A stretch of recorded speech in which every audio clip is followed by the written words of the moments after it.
Welcome back, ladies and gentlemen. Cutoffs and Coffee, episode 35.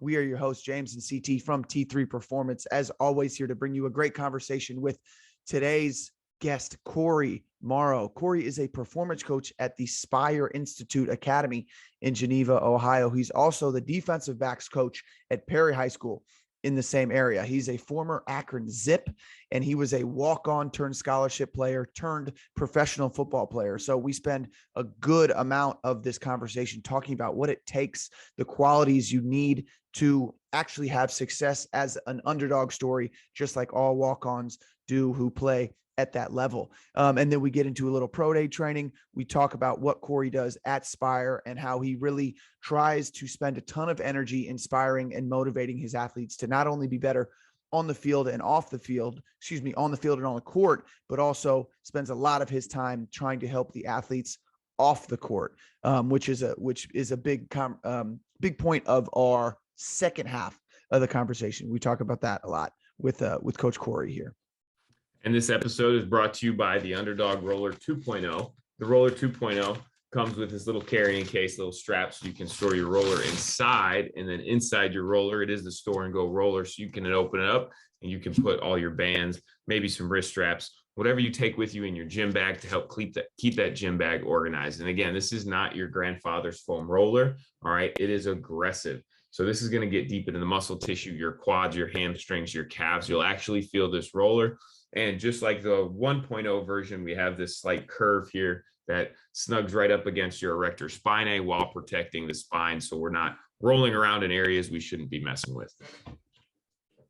Not only is that convenient to take to the gym, but if you're getting on a flight on Spirit Airlines or Frontier, you can pack all your weekend necessities in the Foam Roller 2.0. If you enjoy what we're doing here on Cutoffs and Coffee, please subscribe to the YouTube channel. Follow us on Apple, Spotify, wherever you listen to your podcasts. Also follow our individual social medias where we let you know, we tease out who we are going to have as guests on the podcast. So please continue to support the podcast. We appreciate everybody who listens, and reach out to us if you have any questions or you want to hear any of your favorite coaches or high performers on the podcast. So without further ado, episode 35, Cutoffs and Coffee with Cory Morrow. Enjoy. Episode 35, Cutoffs and Coffee. Coach Cory Morrow, welcome to the show, man. How are you this morning? I'm doing great, fellas. Thanks for having me. Yeah, you got it, bro. We're looking forward to this one. Want to know a little bit about you here before you dive into your story, and I know a little bit about your story, and it's crazy. So I'm excited to get to that point. But tell us something about yourself, man, that we need to know that we can't find from just a quick Google search or an Instagram search. Well, there's no better place than this podcast to bring awareness to. This is my first ever cup of coffee. So I will be taking down this whole cup, hopefully over the podcast. Yes. All right. And it's not bad. It's not bad. I'm enjoying it a little bit. Definitely took my first 5 sips, feeling a little bit. So it's good. It's good stuff. Have you been anti-coffee, or you just have never? Not anti-coffee, just kind of never really, a lot of people use it for that kick or that extra push in the morning, but never really felt. I mean, I'm not even not a pre-workout guy by any means either. So I mean, sometimes here and there, but definitely not against it though. I see the benefits. Yeah, dude, that's awesome. I remember my first cup was at a Denny's on Indiana's campus right before I took a test, and I drank like 3 of them, and then I couldn't even read the test because my eyes were shaking so much. So if Cory starts going out here on his stories, we're gonna know the caffeine's kicking in. Another thing, man, tell us a skill that you're currently working on, or the most recent skill that you've developed, to kind of push yourself individually here. Absolutely. Recently, I love to hang out with my guys in the gym. Even between sessions, before, getting them warmed up, stuff like that. I actually picked up the habit of juggling. I didn't have a lot of experience in juggling, but I think it took me 2-3 days, and it was 10 tosses that we claimed made you certified in juggling. So 2 days, got the 10 tosses up. So now I'm, trying to hit 15, 20. So, and add some balls too. I'm only at 3 balls. So beginner level. Dude, that's the second time in the last couple podcasts we've had people bring up juggling. That's gotta be something I get back into. James, you a juggler at all? I know you're always around baseball, so I figured. Yeah, in college, we actually had a motor learning class, and like part of it was dividing the class up into different groups. One group would practice 5 minutes 3 times a day, one group would practice 15 minutes once a day. And at the end of it, we realized that, there's just certain people that are good at juggling and not. So, it was kind of interesting, but I definitely can see where you would need to get certified to teach people how to juggle, because it's a complex task. Yeah, man. I was learning from 15 to 17-year-olds, so they were certified teaching me. Yeah, sometimes the students become the teachers. Yeah. Cory, why don't you talk us through your story, man? Because it's a good one. It's a wild one. Give us all the details. Talk as much as you want, man, and then take us up to basically where you're at. The chair that you're sitting in today. Take us up to that point. Absolutely. Well, I'll start. Kind of a small town guy. I was actually born in Cleveland, Ohio, but got a lot of family out there. But my close family, we ended up moving to Geneva, Ohio. That's kind of where I'm located now. But I grew up in Geneva, Ohio. Went to Geneva High School. Played a lot of sports growing up. So I was a basketball, football, track, and then when I wasn't playing, I was always outdoors playing some type of sport. So growing up, sports were all around me, even throughout my family. So it's always something that came natural to me. Graduating from high school, got the opportunity to play Division I football at the University of Akron. I was actually a walk-on there, preferred walk-on, and try to take advantage of my opportunity there for sure. Definitely earned my stripes when I got in there, and kind of hit the ground running. Was really blessed and to accomplish some things there at the University of Akron, and kind of after the University of Akron, was able to play a little bit of professional football. Kind of started at my pro day, and then able to get a couple professional opportunities and excel my career there a little bit. And that's where kind of the strength conditioning took off, let alone, training at a high level for, 4.5, 5 years at the University of Akron. It kind of really motivated me to kind of get my foot in the door in strength conditioning. My pro day was a big help. Dissecting yourself for 3 months, you'll learn a lot about yourself, but learn a lot about the field as well. So I was blessed to be around great mentors. Our director here at Spire, John Wallace, he was actually my pro day trainer. So I trained with him, currently work with him now.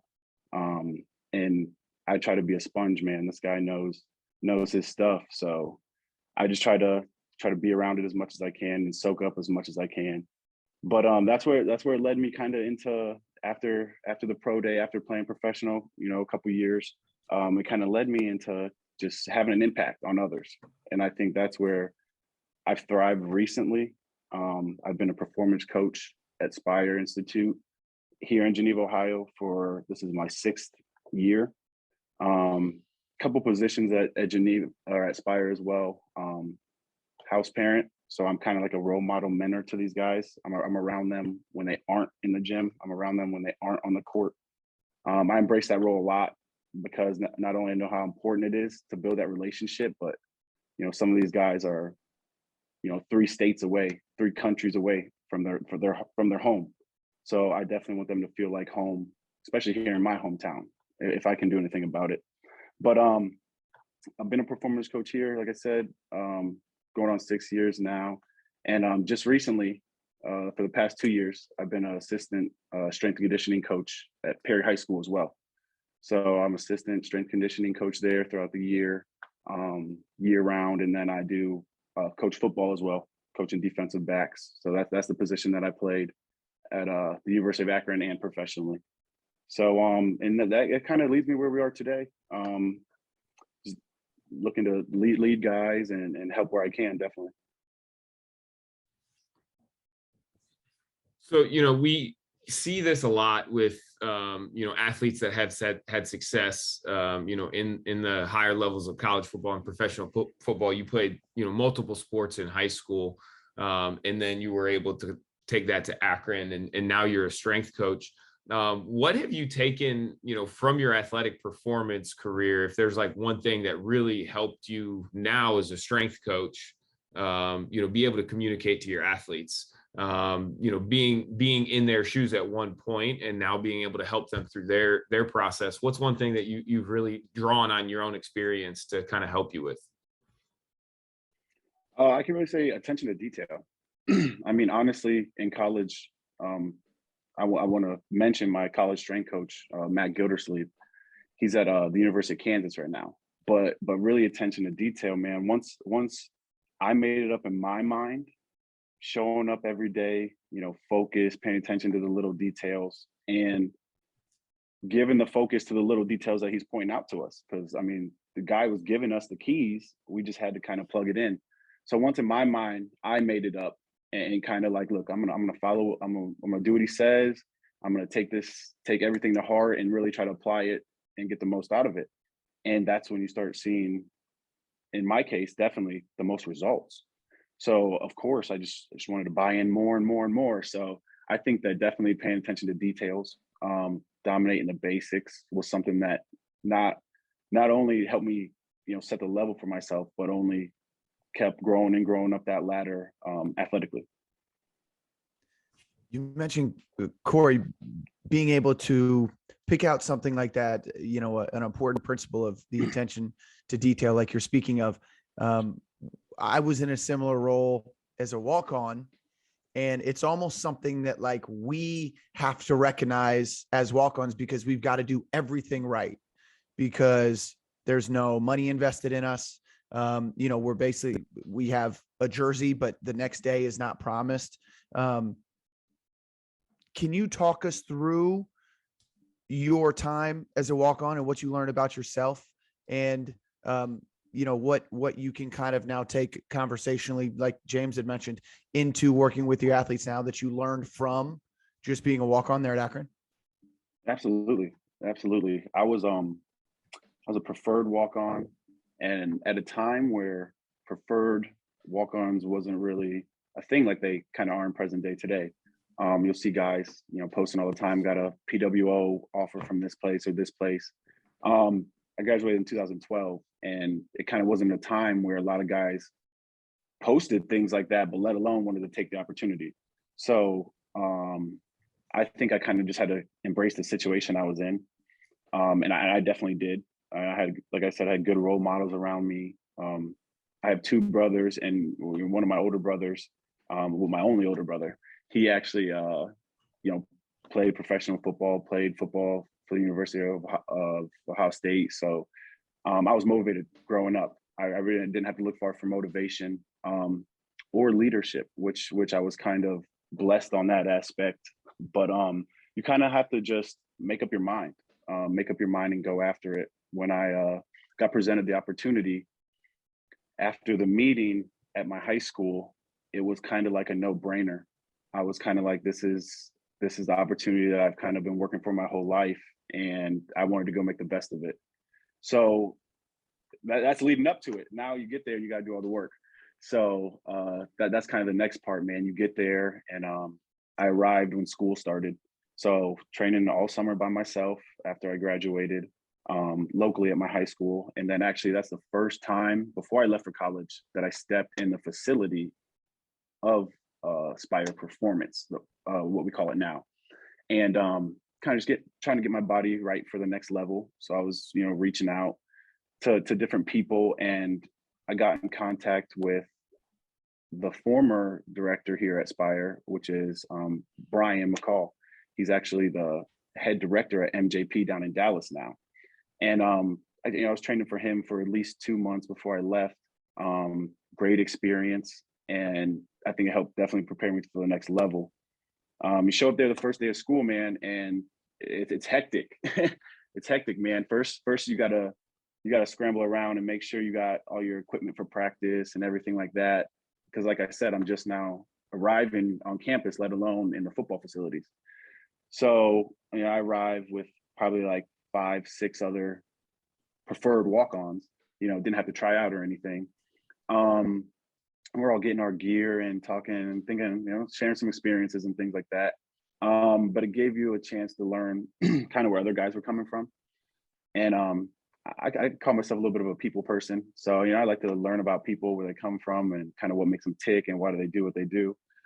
So kind of starting there and kind of seeing what I was getting myself into. We'll fast forward kind of into some practices and things like that. But being a walk-on isn't for everybody. You have the stresses of the everyday life, college athlete, but you also have the ego factor too. Guys are getting paid, you're not, you're working your butt off. Sometimes those guys that are on scholarship, aren't taking fully advantage of their opportunity. So definitely have to stay level-headed. And it's definitely a process. I knew I wasn't gonna walk in there, work hard for a week and earn my scholarship. I knew it wasn't that type of situation. So I kind of just tried to embrace the role I was in, put my head down and work hard. And I think that's something that put me in position to not only compete, but to be a big part of the team on the field and off the field as a walk-on. So, kind of as you're telling your story, you're bringing up a lot of good points that are key for high performers in terms of like you're seeking out help. As a high school kid, you're 18 years old, but you know that, okay, I need help to be able to get to the next level. So I'm prepared. And then you're also understand the patience of what you're signing up for, that, you might not be rewarded in that first year with a scholarship.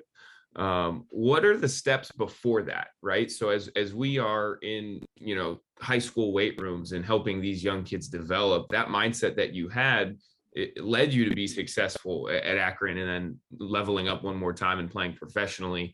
Where does that all start? I think it has to start kind of like I mentioned, kind of with yourself.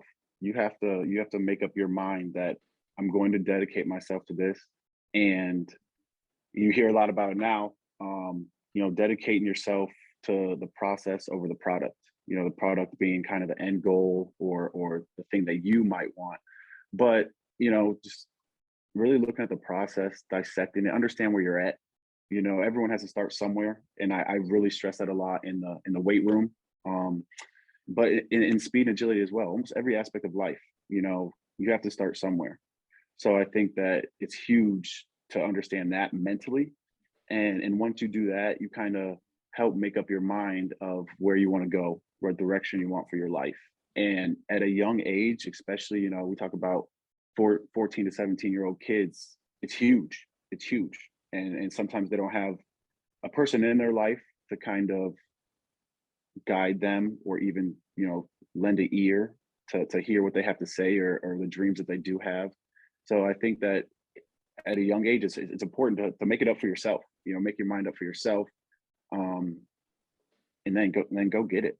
Like, that's what we do, especially in this profession. Like, okay, make up your mind, but now, let me help you achieve that. Let me help you go get it. And I think that's a big role that I definitely embrace today. You make a great point there. What's interesting about that, the walk-on process too, at least my personal experience was, once you get there and once you're in the weight room and once you're on the practice field, you can do things that other people aren't doing, but not get the recognition for it. Or you could work hard in the weight room and ask questions and not get the same guidance as some of the guys in your own position room that they get from the coach, just because you are in the situation you're tagged with this name of being a walk-on, right? And now I see athletes in high school and earlier who, want everything given to them, sets and reps, and answer this question, these very simple things, get this physio ball from this rack that I can't grab. But in, years later, let's say you become a walk-on, you're not going to get those things. The coaches aren't, and whether that just be the football culture, I don't know if that's what it is. It's kind of like, all right, you figured out, you do your own thing. But I've seen former walk-ons have so much success after college because we had to go get everything on our own because there was nobody giving us anything. Did you have a similar feeling, a similar experience while you were there? Absolutely. Absolutely, man. I think we can call it the walk-on feeling, man. Like you're gonna go through that, and it's just a matter of when. Some guys hit that point earlier, some guys hit it later. Um, I think that that's a thing that I kind of prepared myself for, but embraced. Um, if my older brother gave me one thing in high school that he told me to do, he said, dedicate yourself to that weight room, because that's one thing that's consistent, never going to change. And if you want to be elite, you're going to have to be you have to do the certain things well in the weight room. And I think that I took and ran with that, man. I was showing up to all the high school workouts. I was even reaching out, trying to find extra sessions, and kind of how it worked out for me. Those extra sessions sometimes were just by myself. And I think that I grew a lot in those times, but it prepared me a lot for down the road, especially when I got to college and I was out there by myself. So definitely kind of embrace that. But you look at, you start somewhere, but then you finish somewhere as well. So I kind of started as that walk on that a lot of guys were maybe didn't know a lot about, wasn't highly recruited, but once I got in the building and they saw me work, and then they got to know me, man, and seeing I could be an asset to this football team. So I think that after I got that kind of respect, I was embraced, and even from the coaches, man, I kind of went from only knowing one coach on staff. Shout out to Mike Woodford, my safety coach that recruited me at Akron, but he's kind of the only coach I knew on staff. So I was really trying to reach out, meet the staff, meet the coaches, meet the guys in the training room, and build a relationship there. But like I said, started at one point, and then by the time I'm on scholarship and I'm a graduating senior and things like that, I'm the guy that is getting called out as a image of what a walk-on should look like. And I say that because didn't realize it so much then, but I kind of sat back and thought of that. And even now, thinking back, I became one of the guys that a coach, pointed out that this is our walk-on expectation. And like I said, I showed up with 6 guys, and I'm the only one out of that walk-on class that actually got playing time, but let alone graduated with my degree. And I really take pride in that. But that just goes to say, you start something, you finish it, man, and it's not going to be easy. And I think that if anything else in life, that's a big lesson that I learned. I call it young, college kids are still young, man, but I learned that at a young age, and I think that's definitely helping me translate today into the profession I'm in. Dude, those are all great points, and you're giving me flashbacks even hearing you talk about that. Let's transition a little bit to the Spire stuff. And you had mentioned earlier, kind of talking about walking on and showing up the day school started. I think something that might be lost or that people don't understand is the football team that you're joining as a walk-on has been in training camp for about a month of August, right before school starts. The walk-on class that year shows up basically the first week of game week, right? So they've already built camaraderie. They're already all best friends. They've already been around each other for the last month. You then come in as a new guy, and you've got to kind of, find people who you can attach to or become friends with, who kind of, let you join that group, right? And kind of work your way into that team. It sounds like kids at Spire are similar, right? You'd mentioned they're coming from, sometime countries away to a place that they're pretty uncomfortable, where there's a big group of people who've already established themselves as friends and family and training partners. What role do you kind of play of being able to bring those guys in who are uncomfortable with joining a new place, and then getting them assimilated with the gym and the facility and everything you guys do over there? Absolutely. I think I'm in a unique situation where we have our gym and our public stuff. I kind of handle a lot of our regional programs, which is local guys that come in and train. But we have an academy aspect as well. So our academy aspect is huge. It's on a national spectrum. We got guys coming in for basketball, swimming, track and field, wrestling. We just added lacrosse now too. So there's a lot of things going in here, but these kids don't know each other coming in. Not 9 times out of 10.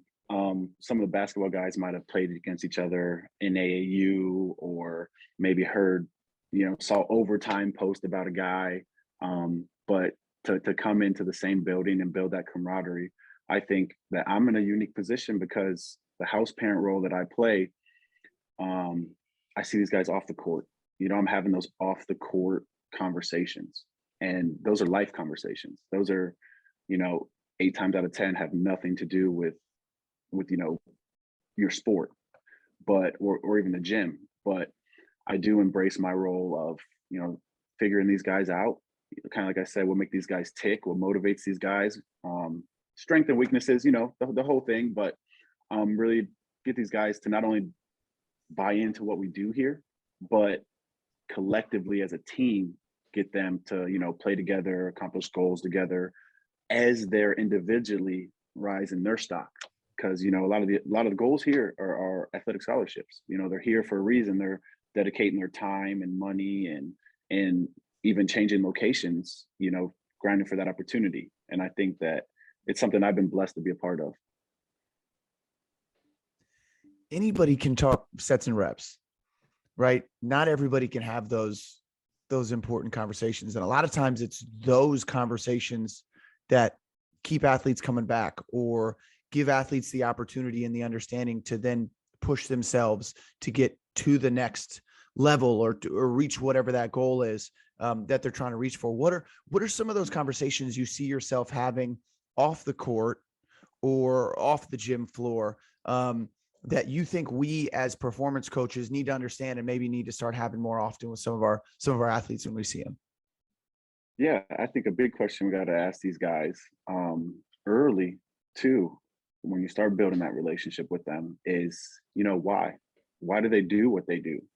You know what I mean? Even if it's, okay, yeah, you come and work out, but why are you doing this? I'm a guy that I love to get to know people and set goals. These guys are coming in obviously with some goals in their mind. Sometimes though, it's not the easiest thing to verbalize. So I think that, getting guys to not only realize their goals, but say it out loud. You know what I mean? Tell your friends, tell your peers, because I think sometimes those guys, could help push you and sway you some ways, but you're going to attract a lot of positive energy, just putting it out there, kind of like we talked about manifestation. So I think that it's huge to figure out why they do what they do. But that's positively and negatively. Like if you have a guy that's, kind of just struggling and he really wants it bad, but the details aren't there. He's not doing things consistently. He's showing up late, and even things like that. Sometimes I just ask why. I'm not mad that you're late, but I just kind of want an understanding. I want to understand why you're late, and I want you to understand why you're late too. So we can eliminate those things down the line, because those are things that the higher level you play at, as well as I do, those things can get you out the door quicker than skill or anything can. So just attention to detail, man. Try to get these guys to understand why they do what they do. Yeah, man, I'm laughing about that you said that, because one of the things a lot of times I say to these athletes, if they show up late and they come into the gym and it's like, oh, Coach CT, I'm so sorry. I had this, right. Or, I'm so sorry I'm late. I was working on this. And they're always surprised when I'm not upset at them. Like I would yell at them for being late. And what I tell them is like, it's all good. I'm going to coach who's here. You're not letting me down, right? Like I'm here anyway. So whoever's on time, I'm going to coach them. Jump in when you get here. You're not letting me down. I think a big thing for them to realize is it's the people who have trusted you in this situation who you might be letting down. It's your future self who you're letting down, right? It's not me as the coach, right? I'm going to be here. Like you mentioned, Yeah. You need me, I'm Spire, dude. You need James, he's at T3. Like we're going to be here either way. It's not us you're letting down. It's the people who care about you. And that goes back to that whole why. Like, why are you doing this? Understand that, okay, if you're doing it because the goal is to, make enough money to move your parents here so you can live with them, like understand that when you're running late, that needs to be the focus. You don't need to apologize to me. You need to apologize to them. Are there resources that you that you have, or that you use, books or audiobooks or podcasts or anything like that, that you've been able to give to some of these athletes to kind of help them recognize those kind of things? You mentioned the why, you mentioned manifestation. Are there things, books and whatnot that you give to them and let them read when on their downtime? Not or is so it all much those books. conversations? Yeah, not so much books. I have a lot of conversations, but social media is huge now, and you don't have to go far to find, a great podcast like this, or motivational speakers, or people that do this for a living.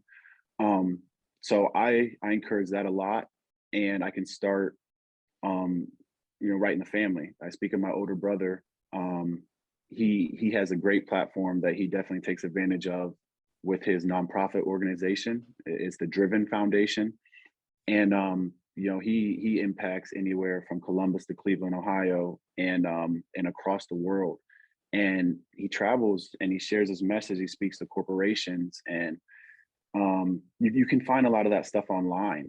And you can sit there at midnight, listening to a motivational speaker, and you never know when something's going to click, something's going to hit you. And I think the more you expose yourself to that, I think the sooner something will click and stick with you. Because sometimes, especially young guys, a lot of stuff is going in one ear and out the other. You hold on to maybe a word here, a word there, but sometimes to get the whole message, to get the whole phrase, it takes a little while. So I mean, I think that it's something that I definitely embrace them to not only reach for in me, reach out to me, but look for guys that you can relate to, that are doing this for a profession in their everyday lives. You know what I mean? I know guys like motivational speakers like Eric Thomas, that they wake up at 6 a.m. and they're shooting a video every day, trying to give some motivation out to the people. And that's something that, even thinking back to high school now, that's something that really got me going, was one of Eric Thomas's motivational "How bad do you want to breathe" speeches. And I kind of took that and made it into my own high school video when we were in computer class back in high school. But I think that just being exposed to those things kind of opened my mind up a little bit, definitely. When you're telling these stories, are you thinking about individual athletes, guys you've worked with in the past, guys or girls you've worked with in the past? And if you are, what are some of the big wins that you've seen from some of these athletes that you've been able to work with consistently? I think one of the hugest ones I see is self-belief. Like, that translates over almost any squat, power clean, deadlift you could do for me, man. I think when I really see a kid start believing in himself, it fires me up. It fires me up, man. I can honestly say it really does, because not only are they, having healthy habits and everything, but they are now growing individually as a person. And I think that's growing individually as a person is just as important as growing physically. And I really embrace that. Like, just some examples I could think of, man, is you have some kids that come in here and then they want to gain weight, or they're struggling to gain weight, gain muscle mass. And they're like, what can I do? And sometimes they're kind of shocked when the first thing that comes out of my mouth isn't anything weight room wise. It's starting with the basics. It's starting when you wake up in the morning, and what's the first thing you do? Are you fueling yourself? Or did you get the right amount of rest? Kind of those things that can give you energy to now you're coming in and you're going to put it in a gym. And I think that's kind of a key piece. If we're missing that first piece of the puzzle, it's kind of hard to get to that second, third, fourth piece.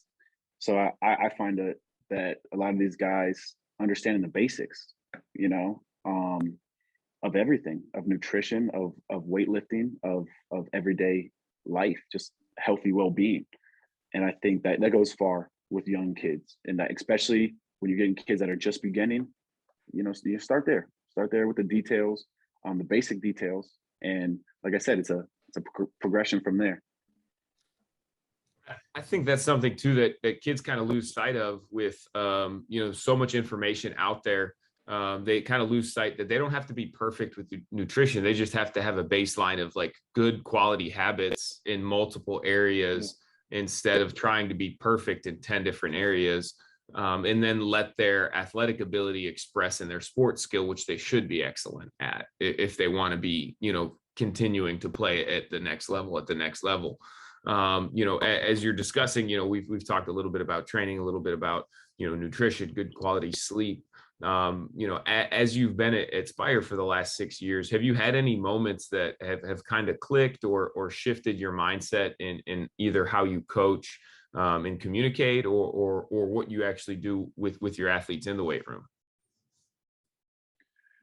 Yeah, kind of just transitioning from player to coach. You go from more of a, I was a team player, man. You got to understand where I was coming from. Being a walk on and things like that. I was always a team player, but from going from player to coach, you go from more of an individualized about me to now how much can I give of myself to you guys? And that's kind of the approach that I find works the best, but it's natural. You know what I mean? Nothing feels forced or anything like that. And I think that that's a huge positive with not only getting buy-in from these kids, but trust as well. And I like the word, James, that you said is one of my favorite words that I use is habits. And that's what we do in this profession, man. If I can do one thing, and it to pay off for you in the end, it's create good life habits for you. And if that's in the weight room, awesome. If that's in everyday life, when you walk into a job interview or you walk into say even family functions, how people look at you and treat you, stuff like that. I really want to build positive habits for these guys. And if it's athletically and it gets you to the next level, that's a bonus to me. But I really want guys, girls, athletes in general, just to be good people, because we do get a lot of the spotlight. We do get a lot of the finger pointing as well, when stuff don't go as right, when, things are going hard, dealing with some adversity. I like seeing that kids are prepared to handle that. And I think that if I can compare a kid, mentally, physically, and spiritually, I think that it's giving him a chance. Man, all awesome points. And James and I are echoing those sentiments all the time. What were some of the things when you were making that transition from player to coach that was unexpected, maybe that you didn't realize coaches were doing this as you were, while you were playing? I think that's such an interesting dynamic when people make that change. What are some of the things you kind of learned about either yourself or about coaches when you were making that transition? In life, even as a young adult, you get the feeling of a coach that's, say a player's coach, or say a coach that coaches for money, or a coach that, that just traditionally has been here for a while and it's my way or the highway. I kind of just learned to just be open-minded, man. Like nobody besides God has it all scripted out and planned out. So what you think is best might not be best or even best for a certain situation or athlete. So I think that just being open-minded is something that I really getting into the profession, because I'm not an expert by any means. So I'm always looking to soak up information and learn something new. And I think that that's something that I've embraced. I have been able to be around great people here at Spire, but at Perry High School as well. My director at Perry High School, Mike Christinger, he's the director for Ohio High School Strength Conditioning for the state of Ohio. And, you say that sometimes and some people might look at it like, oh, okay. But to me, I feel like a lot of respect comes from that. Not only, the title he holds, but I watch the man work. I watch the man work. I know, I see what he does. I see how much he's involved. And that's the type of guy that is just going to grow this profession and put credible people in situations to make an impact. And I think that it's awesome, man. It's just awesome to be a part of that, but to be around people that, I can soak up things from. I think that's a blessing in itself. What a great point, dude. Being open-minded is so huge in this. And it's seems to be tough sometimes because we do certain things as a player And that helps us. So then we become a coach, and then we try to do exactly that with athletes. And for some athletes, it doesn't work. And then it's what you hear a lot of times from the coaches is, oh, well, they just don't get it. It's just on them. Right. But if you're not open-minded enough to learn enough or have these conversations with the athletes to try to help them, then I don't think you're benefiting them much as a coach. Going kind of transitioning a bit, perfect segue to a conversation we've had pretty recently amongst the T3 staff is kind of our curiosity versus more like system-based approach to training. And you just saying you got to have an open mind tells me that, you're a little more towards that curiosity side, just like James is, just like I am.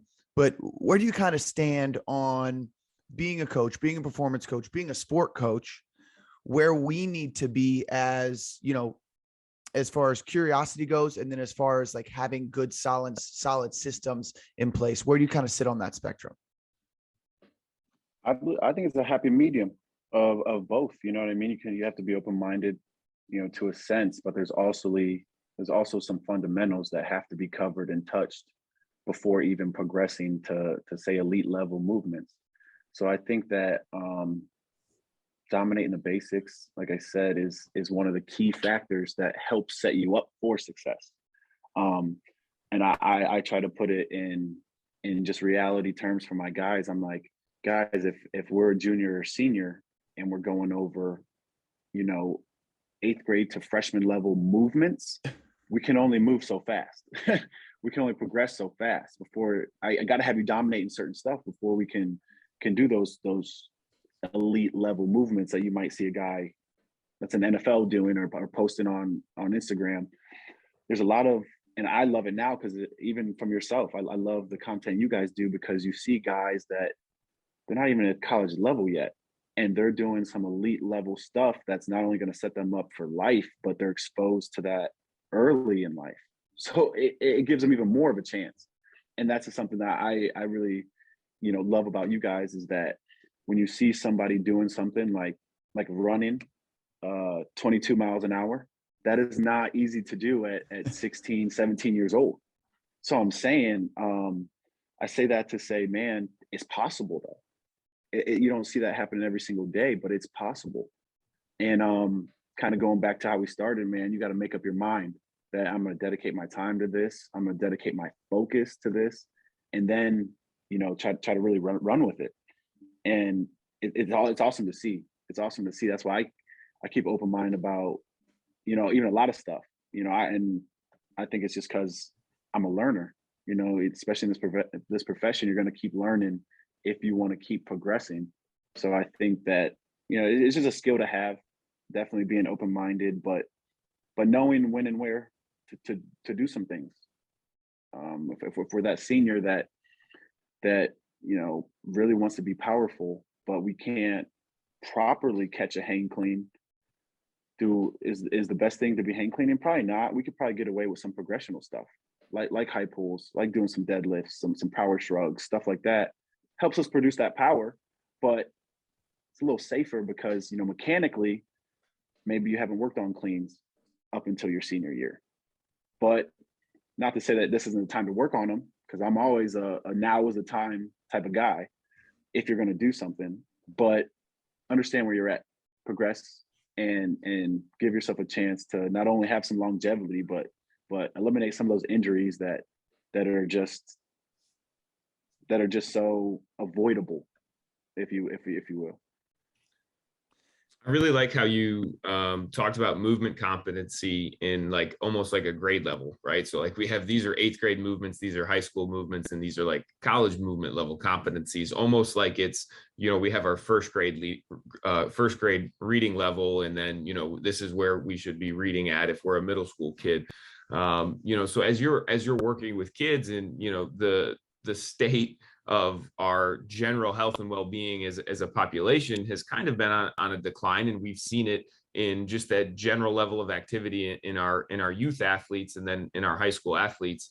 What are some of those core movement competencies that we're not seeing anymore that usually like when we grew up, were like, oh, this is easy. You know, we used to go play tag, and we used to go play in the cul-de-sac, and everybody was playing multiple sports. What are some of those movement competencies that we might have lost that most high school kids should be ready and able to do, that we're kind of, as strength coaches, having to take a step back and almost reteach?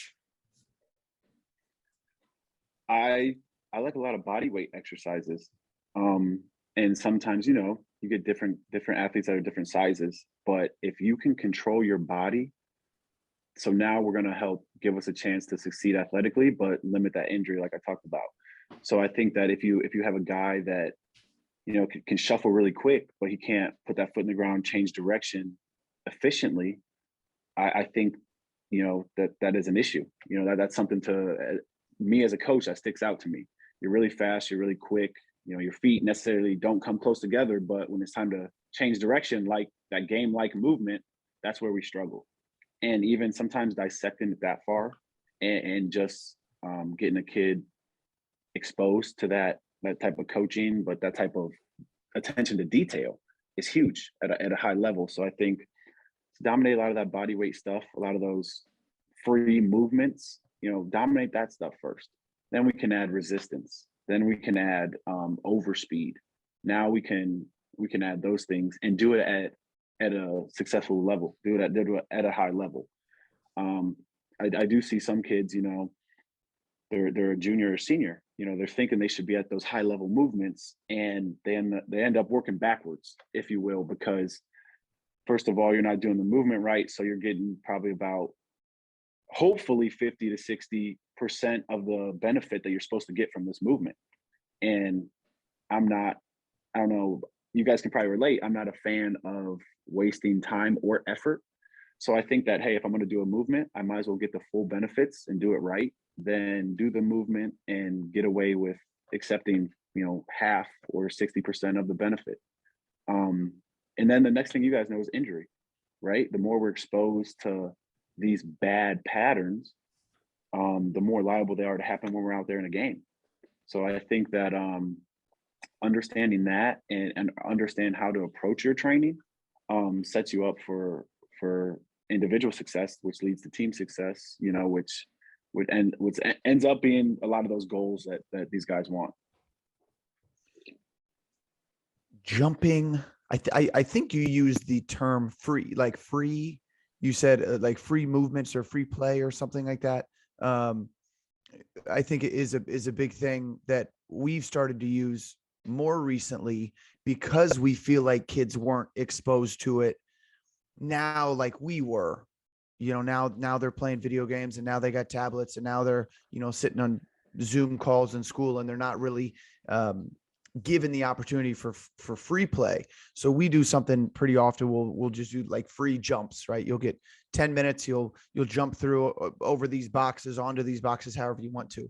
And big thing I see, a big issue to answer, you know, something that James asked earlier from these kids and some of these movement patterns, is they just aren't comfortable doing anything outside of what they've been taught in a weight room, right? I'll say, hey, be as creative as you can and jump over this box. And 100 out of 100 times, they'll be on 2 feet and they'll jump over a box and land on 2 feet. And I'll be like, that's it. Like, that's as creative as you guys can get. Right. And then they'll go, oh, okay, you wanted something different. And they'll jump off of 2 feet and land on top of the box with 2 feet.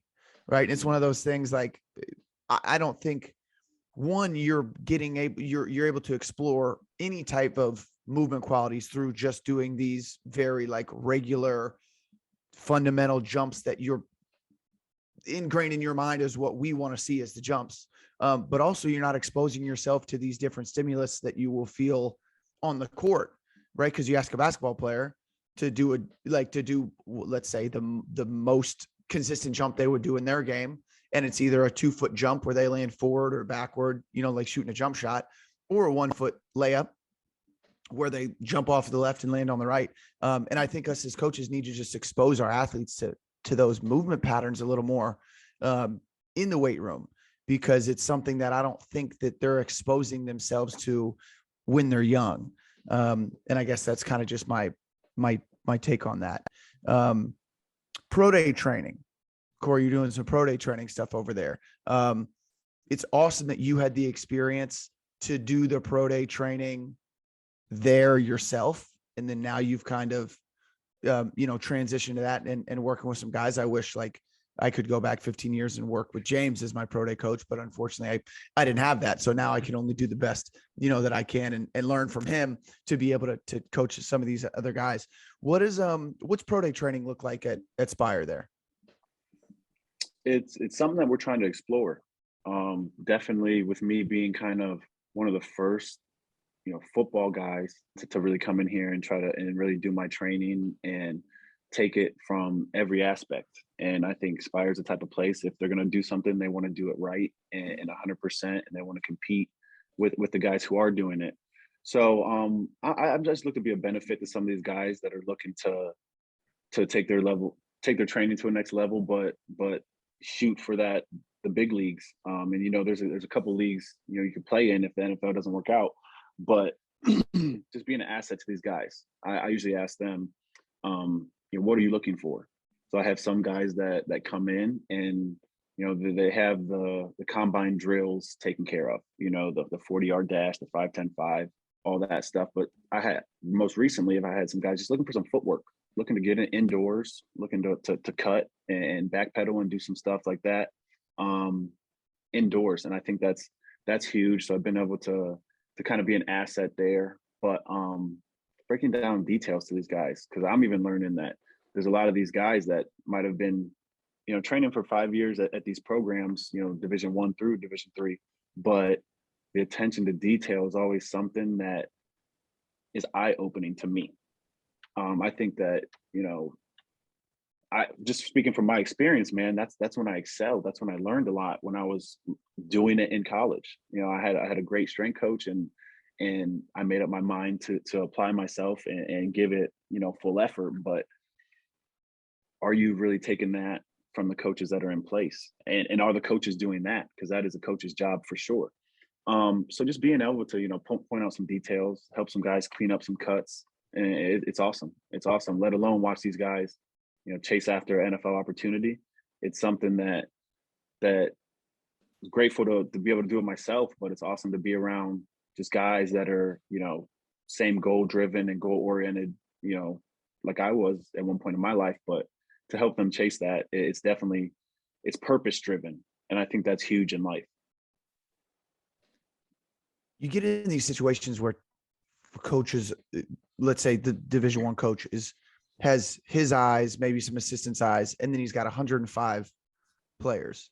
So I know that that's a tough situation for them to be able to give the athletes the most focus, right? So it's great opportunity for these athletes now to take themselves out of that situation and work with you and do some one-on-one and small group stuff, with the understanding that now there's one set of eyes on 2 guys or 3 guys. Because I think we try our best, and I think the strength coaches at those levels try their best to help the athletes they can, but I think sometimes they're just kind of like handcuffed because they've got 3 of them and they've got to run, speed training with 105 guys on a football team. What are some of your favorite drills for acceleration when you're working with some of these guys? James and I talk a ton about them, and we've got a couple skip variations and, like start variations that we like. Are there a few that you kind of have fallen towards and find yourself using more often? I can kind of relate to you guys. Kind of just follow that march to skip to bound to run type of progressions. But to get them to understand that these drills that we're doing, these marches that we're doing, these wall switches that we're doing, for knee separation and thigh separation, it's to translate to when we're running. Like some of the guys just drill it and they don't even like, I want you to do this when you're actually running, guys. Like Yeah. it's going to benefit you. So getting them to understand that first, but then to see it translate over, man. And like I said, man, you could take a kid that's been doing no training and give him the most basic workout and you're going to see some improvements. And I think that number one, that's awesome. But then say you get a kid that is a little higher level. And so there are some things that, some athletes are ready for different things, but I think, you know, keeping it open, exposing these guys to a lot of stuff, getting them consistent at the basics. Like you said, marches, wall drills, you know, things like that for acceleration. But sometimes a lot of these guys aren't doing top end training. And I think with getting faster, being able to run, I think that is something that it's huge. If you're just doing acceleration drills and you're expecting to get faster in your overall 40, 60, 100 meter, you know, 200-meter dash, whatever, I think you're going to struggle because you never hit that max velocity top end speed. And as you guys know, that's the most injury risk part of training when you train speed. It is the top end because you're at such a high velocity. But if you touch it once or twice, you know, with fresher legs, you know, maybe towards the beginning of the week, things like that, I really see the benefit of that paying off for these kids that only run when it's sport time or only run when it's in season time. And I think that if you're running in the off season, man, you're giving yourself a pretty good chance to not let alone be fast, but be powerful, be explosive when the season does come. And I think guys are definitely helping pick that up and to keep that going. That's why I think we're seeing guys that are, you know, squatting 400, 500 pounds in high school, guys that are power cleaning, you know, 400 pounds in high school, man. Like, I can't get under that bar right now and give you a 400-pound, you know, power clean, but to see some of these young guys do it, man, it fires me up, man. It fires me up because it tells somebody's doing something right. And for me to see it pay off for that kid, man, that's why we do what we do.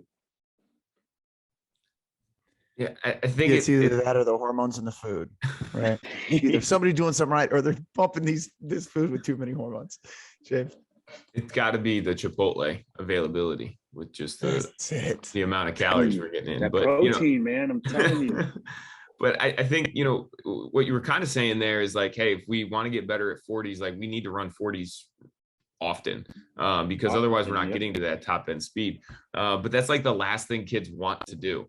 If I have a baseball player I'm working with and he wants to run 60s, yeah, I get it. Sometimes it's cold. We're limited in space. We can't always get outside to run 60s, but like there's ways to make it work where you can just go out and sprint almost anywhere and be fine and be better off than not doing those extra 660s per week. That'll pay off probably more than everything else we're doing. But we're so resistant to do the thing that's going to make us better at the thing that we're trying to do. You know, how do you relate that to the athletes that you work with when it comes to kids that are already really, really strong, but they might be lacking in some other area like their sports skill, where maybe the weight room isn't the answer for them to be a better athlete, but being the strength coach, like those are the kids we're often drawn to. Absolutely. And I like that you said sometimes our space is limited, and you know, 9 times out of 10 I don't have that problem here at Spire, but I go to Perry after school, which is another very well fortunate high school, has some awesome facilities, but everyone is training after school. You know what I mean? And in some type of sport, or you know, getting some extra work in because they have lifting classes during the school day. But it's just another opportunity to get in where you fit in, man. Don't really have that problem here at Spire, but I go to Perry, and sometimes, you know, we're running on the football field, we're running in the indoor that they have there, but sometimes I'm like, guys, the indoor is full. We're gonna go attack this hallway. And you see, you know, sometimes like, oh, I don't want to run in the hallway. I hate running in the hallway. But it's like, guys, realize what you showed up here today to do. What was run, was the sprint. And that's what I kind of do. I kind of really help lead those speed sessions over there after school, as well as helping with weights. But I'm like, we're here to run. So it's, you know, you could take the atmosphere out of it because you can't always control the atmosphere. But you know, how hard are you going to go in this hallway? How hard are you going to go on these steps? You know, the things that we can do right now, how hard are you going to attack them? Because you know, if you take this day off running in the hallway, you know, that's a day that we could have just got better. And you're speaking of being exposed to running and sprinting often, you know, that's a day that you just took a step back instead of taking a step forward. So I think just embracing where you're at, embracing the situations that you're put in, big, small, positive, negative, man, it's life. That's life skills right there. So it's just gotta make up your mind that no matter what happens, no matter, what adversity comes, I'm still going to put my head down. I'm still going to work and stay consistent. It's that walk on mentality. Got to, man. And I think that that not only drives me, man, but when you get a kid that has earned a scholarship, whether it be walk on or right out of high school, man, it doesn't stop there. You know what I mean? And can't speak for everybody, because sometimes that fulfillment does drop that motivation for a kid. But for the strong foundational people that really get a good grasp on why they're doing what they're doing and who they do it for, those guys keep going. And not only to see them hit their goals, but then to hit goals that they never thought that they would hit. Man, that's when we're really starting to talk next level type of impact. Not even training, but next level type of impact on another man's life or a female's life. And I say that too because there are some girls getting after it, man. We just got to let that be known. There are some girls getting after it, and I love it. I love it. Kind of in high school, you might see, or why does this guy coach a girl sport, or why does this coach a guy, or a girl coach a guy sport, and it's like, look into it. You ask the question why, but when I was younger, I really didn't look into it, man. And when you really look back and look into it, doesn't matter who the athlete is, what gender they are, they're bought in, and this person is bringing the best out of that group of athlete, whether it be female, male, co-ed, whichever. And I think that that's awesome too, man, because I think that, just being a football player in a football locker room around guys, 99% of the time, there are those 1% of female that are different, but it's awesome to just embrace it, be around it, let alone have some impact on it. It's good stuff. Yeah, would love to. Always love seeing when women get into the strength and conditioning field. I think they have such a huge impact and can do such an awesome job. I know some of the most badass coaches I've worked with at T3 have been women, and just learned a lot from them. So it's awesome to see them out there. A little more, you want to transition a little bit, Cory, back to the Spire stuff, and then ask you a couple questions, man, and then we'll be at the end of our time and we'll get you out of here, and then we're going to find out how that caffeine is feeling as it's kicking in. So are you guys moving around a little bit more? So sweat a little bit. Are you guys able to, and if so, how are you able to kind of take advantage of technology over at Spire? Huge facility, a lot of stuff going on, a lot of great athletes. And I bring that question up because I see some of your Instagram posts and whatnot about technology you guys are using. How are you able to use technology to your benefit at Spire? I think a lot of this technology that's out here today, man, it's fueling the training. It's given us, numbers to chase, but it's also given us consistent data to track progression. And I think that's huge with just consistency. You know what I mean? Just getting guys to understand, like, you might have came in and ran this 40 a month ago, but standing here today, you might have a time that's maybe 200-300 of a second off, and you're like, man, I don't understand. Awesome. Allow me to explain to you why you're getting the results that you are. And it is technology, man. It's not always, going to be 100%, but just giving these guys, something to chase, something to look at, some feedback besides Coach Cory just telling me that I need to get a better acceleration angle or pick my knees up a little bit. It's feedback. And one of the big things that I use that it's at everybody's disposal is a video camera. Use your cell phone, use these iPads, because I'm learning, and I've learned over the years that a lot of people learn better visually than even just verbally. And I think a lot of times when you have numbers, it's harder to record 50 guys running a 40. But I think breaking down some reps and showing the whole group, because a lot of guys can relate to each other and kind of have the same issues, but pointing those things out, but showing them as well is huge, because that leads up into the progression that will get them over the edge. And sometimes it just takes one video and they see it, and now they're starting to take a better step towards those improvements. Talking about range of motion and things like that, and they see it paying off. Another thing is, you know, the dasher systems and the Tendo units and things like that that track speed, bar speed, and you know, movement speed as well.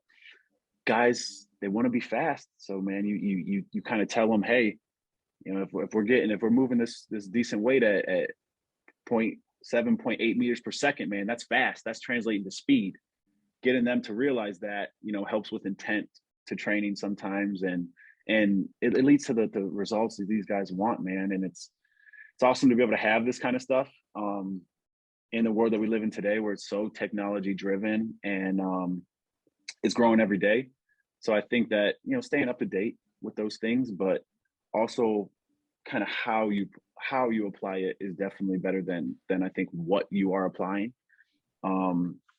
So not to say that you have to get the newest thing every time it comes out, but understanding, you know, what data you're going to get from this, and what feedback you're going to get from that is important to upgrade your level of training, I'll say. Yeah, man, you said a lot of really good points there. I want to wrap up, bro, with a couple questions about you before we ask you a final question and ask you what you think we're missing. But you had mentioned habits, which is a great way to point at routines, non-negotiables. Are there some things that you have in your daily life that you have to do every day, that, you know, again, we call non-negotiables or routines or habits, that you check the box, and each time you do those and have a day where you've done all these things, you feel like it's been a good day? Just, you know, being in a profession that, you know, impact is one of our main things, and personally one of my main things, you know, being able to impact somebody, have a positive impact on somebody, but being able to just free my mind, being able to just get that fuel for my mind mentally, I think is something huge. And I think, you know, it leads you to connect with people that are like-minded. And I say that because, you know, kind of how we met. We met competing out on a professional football field, and it translates into you finding out, you know, about that person, about that athlete, and then you just look at the connections, man. And I say that to say, like, I get motivation from you sometimes, even by the things you post. You know what I mean? And I know that happens for a lot of guys that follow me as well. And I take that upon myself to put it out there, because, you know, I was a kid looking for that extra motivation or just that extra knowledge to help improve myself athletically. But little did I know, unconsciously, mentally as well. So I think that's huge, man. I wake up every day, and some people are oh, you shouldn't, you know, your phone shouldn't be the first thing you check. Yeah, yes and no. It depends what you got on there. You know what I mean? I do follow a lot of motivational speakers and a lot of motivational things, and I find a lot of positive impact in that. You know, I'm constantly reading positive stuff. So, and hopefully, God willing, I'm giving it back out. And I think that's a big thing to me, that when I wake up in the morning, I got to fuel my mental first, you know, and I have it sitting here with me. I got devotionals and things like that I read even more and more on a daily basis, let alone read the Bible, and just fuel my mind mentally first before I can go give it back out. Man, that's huge. That's huge to me. Cory, awesome. I love that answer, because it's unique, and it proves that, like, you don't have to do X, Y, and Z to be successful. Like, if waking up and reading a couple powerful things on your phone is the first thing you do and that benefits you, do it. As opposed to saying, like, you can't be on a phone for 2 hours, otherwise you're not going to be a productive, successful human being. So I love that openness and answer, and, you know, be you and do what's successful for you, that gets you in the right mindset, man. I appreciate you sharing that. Absolutely, man. And be able to help guys, you know, figure out ways to get that done, because, you know, we live in a world where a lot of people have phones, but there are still some people on this world that can't afford a cell phone, or aren't fortunate enough for their parents to be able to pay for their cell phone bill, and let alone keep it on and working. So sometimes, man, just being open-minded, like I said, because not every kid has what you had, and some kids definitely have more than what you had. So I think it's an awesome happy medium when you're talking about impacting kids to be able to relate to different situations. That's great, man. Do you have a favorite college football memory when you think about your days at Akron?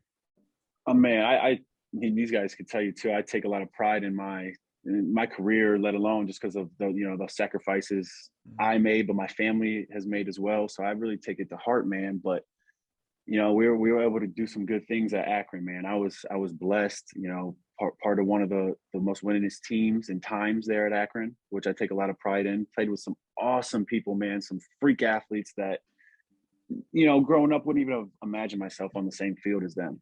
But, God works in great ways, man. And I think I was fortunate enough to be in some really good games. I think I was actually reading something the other day, and I'm thinking about, there was one year where we played, out of our 10 to 12 games, we literally played, I think, 6 or 7 teams, 8 teams that were all bowl eligible, which is like 6+ wins, which is very competitive. But for us to be in that category, man, and competing, that's something that Akron hasn't really touched. And I know we have, they won the MAC championship in 2005, but I was a part of our first bowl win in school history back in 2015. We went up to Boise, Idaho, and we took down Utah State, which is a team that was consistently winning those things. I don't know, they probably had like 4 or 5 Idaho Potato Bowl rings. But we were out there hungry, trying to get our first one, man. And we bought in to the process, man, and we got it done in 2015, my junior year. And it's a blessing to be a part of that, man, because it gets brought up now, and something like that's forever, man. So, I definitely wear that ring with pride, and got a little something to show off, for the guys, to motivate them and to get them realizing that accomplishing your goals is one thing, but where it could lead you for life skills is also another. And I think that they go hand in hand, man. So, chase your goals also while improving yourself and getting yourself ready for life. It's an awesome process. Yes, man. 100%. What's the future look like for Cory Morrow? A lot of learning and growing, man.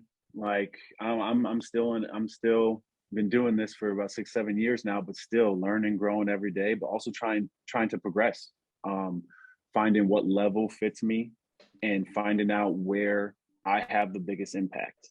And if that is one sport focused, or kind of like I find myself now, having a hand in a lot of different sports, it's just opening up my knowledge to certain athletes, and then what sports need what, but what is getting the best results for certain sports. I think for me, tapping into that a little bit more and just staying consistent on that will be something that I'm looking forward to, man.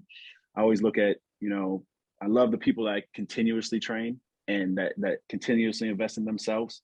But you guys know it as coaches, man, when you get that new person to come train, that you're like, oh, we got some work to do. I can't wait to get going, because there's a lot of progressing to do. Things like that always keep me pumped and ready to go. That's why you guys could probably feel the same, man. I don't feel like we go to work often. We're kind of in that profession to where we're blessed to get to just go have impact on people's lives instead of, the traditional 9 to 5. Heck yeah, man. Last question before what are we missing? And it's been one of my favorite questions recently. What is your favorite sports movie? Sports movie, without a doubt, off the top of my head, it's Remember the Titans, man. Oh, all the points that movie hits. But before you even get to that, man, I still watch it to this day, and I get a new concept every single time. yeah. And I just think back to myself when I first saw that movie, not interpreting it kind of how I do now, but kind of thinking back to my child eyes. I didn't even notice what was all going on in that movie, man. I'm just noticing these dudes coming together and playing football. And every high school football was always been, the dream of mine I thought when I was little, I thought the high school guys were professional athletes, man. Like our our high school starting running back was the dude. You know what I mean? So being able to relate to that movie a little bit, but helping it apply to my life, because I think there's a lot of life lessons in that movie. And of course, Denzel Washington is, in my opinion, one of the greatest actors out there. So I feel like I can always pick up what he's the message that he's trying to get across. And of course, it is a football movie too. So go figure. But yeah, remember the Titans is the GOAT. Remember the Titans is the GOAT. Yeah, last time I watched that, sometime last year, I was screaming, crying when I was done, and I'm like, okay, I can't emotionally handle this. Yeah, but once a year, it gets deeper every time, man. Man, it's crazy. Cory, last question, man. What do you think we're missing? What do you think coaches are missing in the strength and conditioning industry? And it depends kind of how you look at it, because I'm open-minded, but some guys, consider themselves strength conditioning, and some, consider themselves, but are kind of on the outside looking in. Man, I think that just an open-minded, collaborative approach. Like, and I can almost reference, my brother Roy for almost everything, but he had a saying where it's like, collaboration over competition. That's what's going to lead to overall success worldwide. And I think if we're looking to link up with people and grow, opposed to be better than somebody else, I think that's really what's going to prolong this profession, man. It's collaborative over competition, man, because we are competitive athletes. That's what we do. We are competitive. But think back to when you were that kid that, was trying to reach out for help or trying to look for that extra thing to do. If you didn't have that person willing to give you that time, that respect, and that knowledge, you might not end up as blessed as some of these situations out here. So I think the collaborative approach, networking, is huge. It's huge. And it's something that we can always do better at. Where can we find you, bro? People looking for you on social media? Where can we I try to keep my handles nice and plain. I am a guy that I pride myself, man. I was on social media early. So, and I was 2009, 2010. I had it, man. And I was encouraging other guys to, hey, man, you should make a Twitter, because you can reach out to this person, you can see this person, get these thoughts. So all my handles are usually just Cory Morrow. It's Cory. There's no E in my name, so don't throw that extra letter in there. But Cory Morrow on Instagram, on Twitter, Facebook. It's all just Cory Morrow. So I'm interactive, man. I like to meet new people, and even if we don't interact and you just like what I post every day, man, that's impact in itself, and I don't take that lightly either. So absolutely, man. And you guys as well. I know you guys kind of have the same thing going on social media wise and things like that, and definitely even encourage or recommend you guys to athletes that are looking for certain stuff, because this world's a big place. And if somebody is definitely like, hey man, I'm in the Avon area, but I can't get to Spire all the time, man. It's far away. I'm like, man, I know some guys at T3 that will just set you up. You know what I mean? So and that's that collaborative approach, man, because at the end of the day, I want what's best for that kid. And that's the way I'm always going to approach it. Right, man. Well said. Thank you, bro, so much for sharing your knowledge, sharing your story. If you enjoyed this, follow Cory on all his social medias, hit him up. Like he said, he's active. He'll point you in the right direction if you can. Need a little bit of word of advice, some inspiration. He's your guy for that too. Thank you, everybody, for listening to episode 35 of Cutoffs and Coffee. Again, this has been Coach Cory Morrow. 3 things we ask at the end of every episode. 1, please continue to practice gratitude. Tell the people that you love them every opportunity you get. And just like Cory, he's now living his life stimulated, drinking his first cup of coffee. Please do the same thing. Live your life stimulated. Thank y'all. We'll see you on the next one.